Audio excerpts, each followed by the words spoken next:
This is the thing here, you can't do by yourself, you really know, because you just talk, you just cuss, This one specifically, it's really out of tune.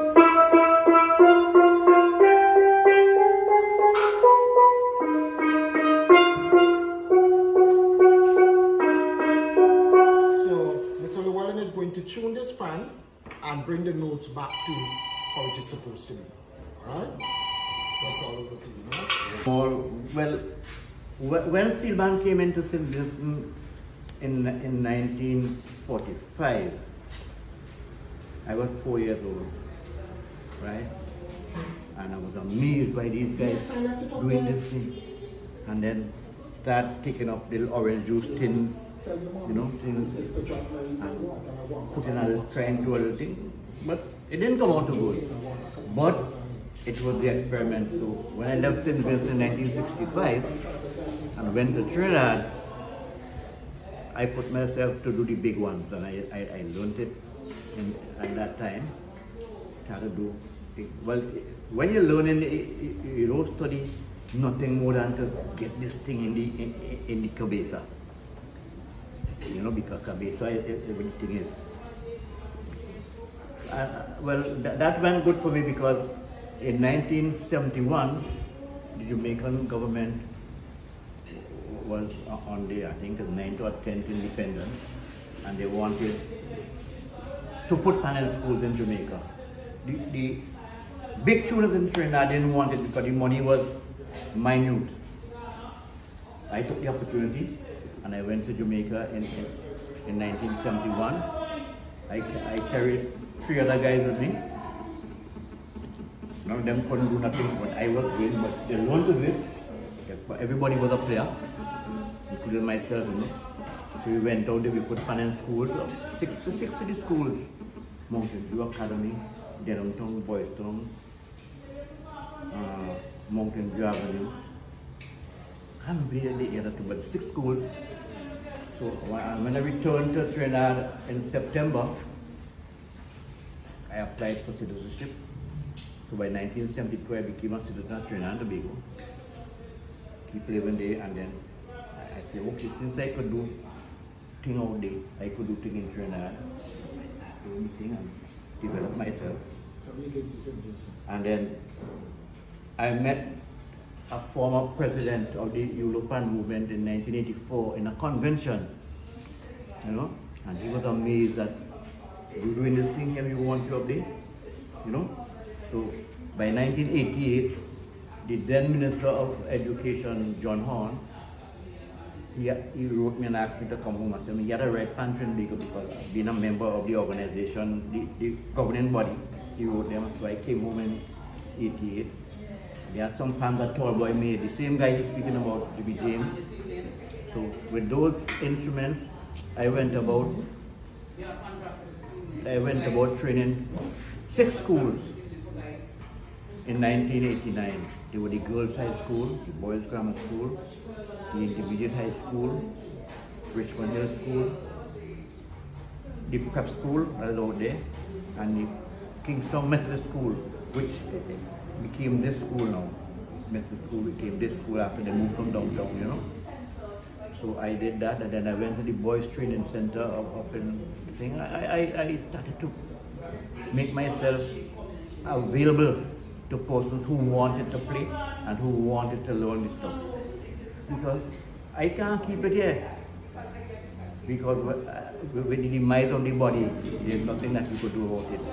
So I tried to push it along. So, and then I met Tafa in the school here, and we had some good times together.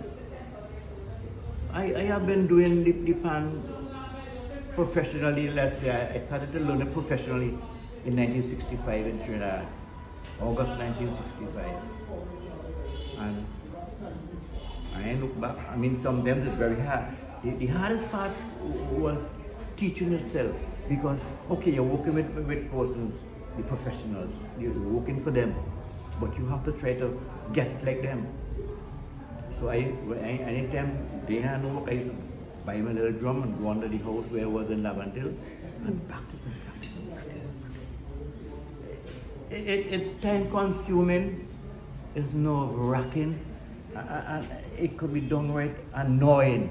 Because I mean, this was a flat surface, right? Then you gotta make it, how do you say, concave or what, you know? And we did that. But all that time I was in Trinidad, I was taking notes. I still have notes that I did. And I started writing a book about things of it. And then when I came home now, I started putting things together.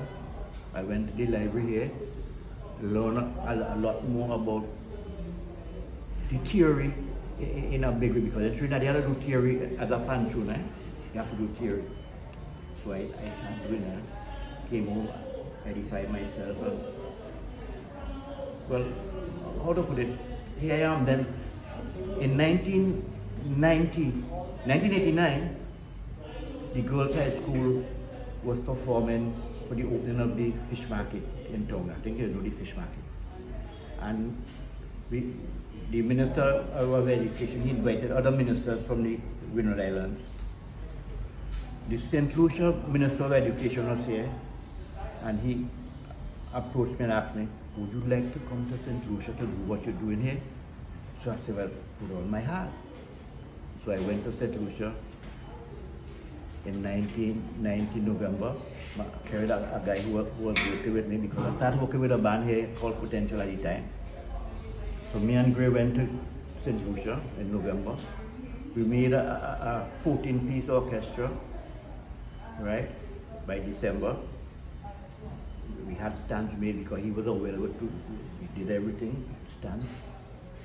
Came back home for the Christmas, and I went back me alone after the Christmas in January.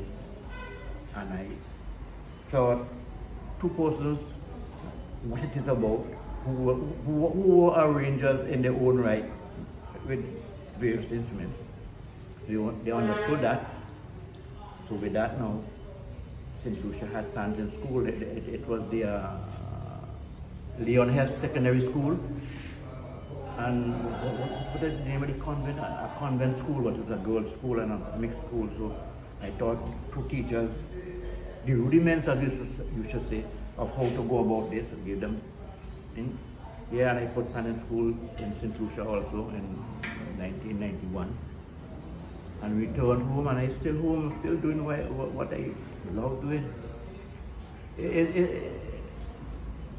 I don't know, persons who love doing things, they do it wholeheartedly. Am I right, sir? You do it wholeheartedly. Because if you don't love it, you wouldn't get it done. And I believe you are a sailor on yachts. But the yachtmen who go out, they face the dangers. So with this pan, you just face dangers. You know, you face dangers. Sometimes you have your hand in your pocket and you pong your hand in your pocket. You get. So I developed myself into it. I decided to stay in St. Vincent because this brother here, he wanted me here, others wanted me here. So I said, let me stay here. And here I am, trying to do my best. I did some other teaching and things between our individuals. It was, I like being around with children. Because right now, most of my friends are youths. Those who started in 89, especially girls, a lot of them working in government offices and other places. So when I go to do business or whatever in different places, I must meet somebody to say, hey, Pess, long time I see you. You know, even in the street, and I enjoy that. Because being 80 years old is a nice thing, you know. It's a nice thing to have young people healing you. Like a little brother was playing a bass just now. When they see me, he healed me up because I knew him, you know. So I love doing it, and I met some nice folks. I also, my band, we went out on 3 occasions. We went in the world, what they call it, thing that Dubai have now, the World Trade thing. Yeah, I went to 3 of them. I went to Texas with the band, then we went to New Orleans, then we went to Las Vegas. that was another experience going out there and meeting persons who was amazed and they, that could happen. You know, so here I am to go at it again. So, I enjoy meeting you, and I hope we could have a long friendship. Here now. Here's another one. You hear 2 notes there, right? Mm-hmm. That's how you get 1. So we have a lot of things to do. Let me get this one going.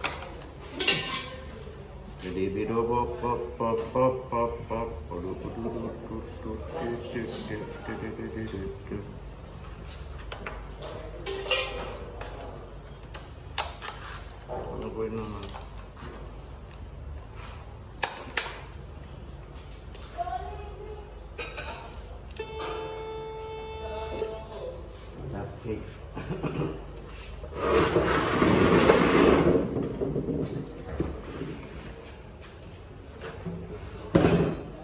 No, would I be?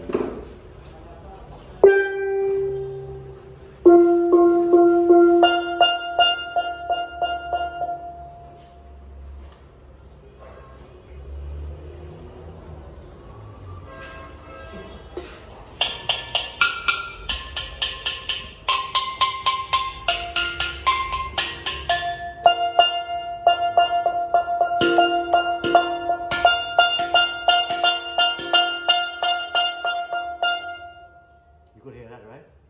You hear the movements? Okay.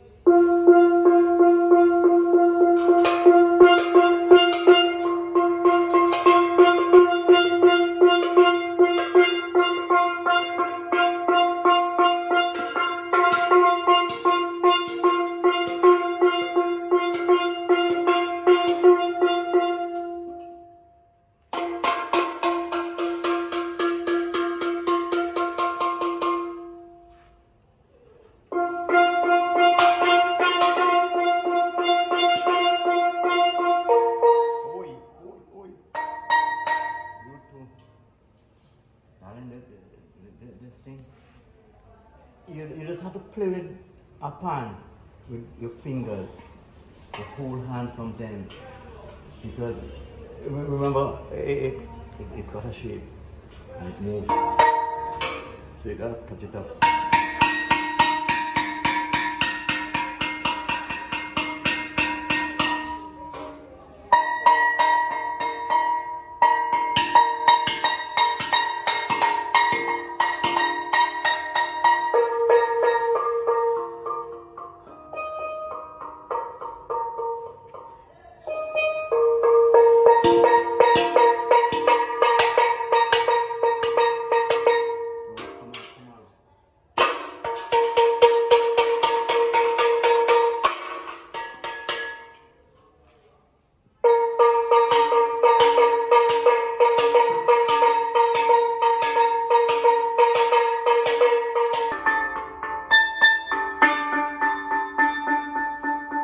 You hear that note? You have a note here. That's A, right? And it says D. You know, as a musician, you must have the harmonics. when you come to my throat.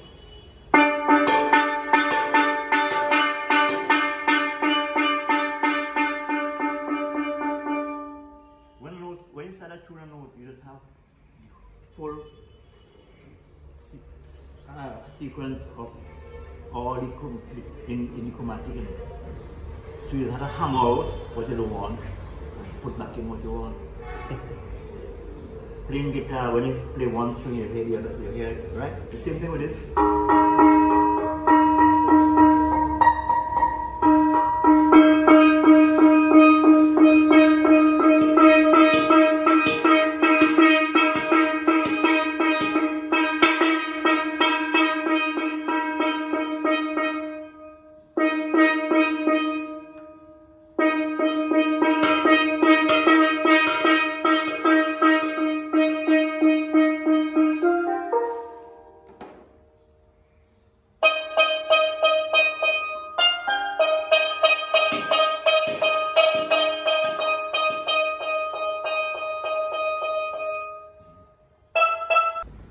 Well, it is vitally important for me to teach this thing now.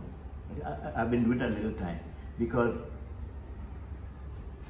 if you don't pass it on, it will eventually die somewhere and somebody else will come and do it for you. So we need to pass it on. Daddy, right word, children? Pass it on. So I would like to pass it on to you if you have some time to come and sit down one day. We could talk and tell you what they're doing. Hear that note, boy? Jennifer's your name? Pess is mine. Please meet your mom and blessings. Stay safe, healthy and wise.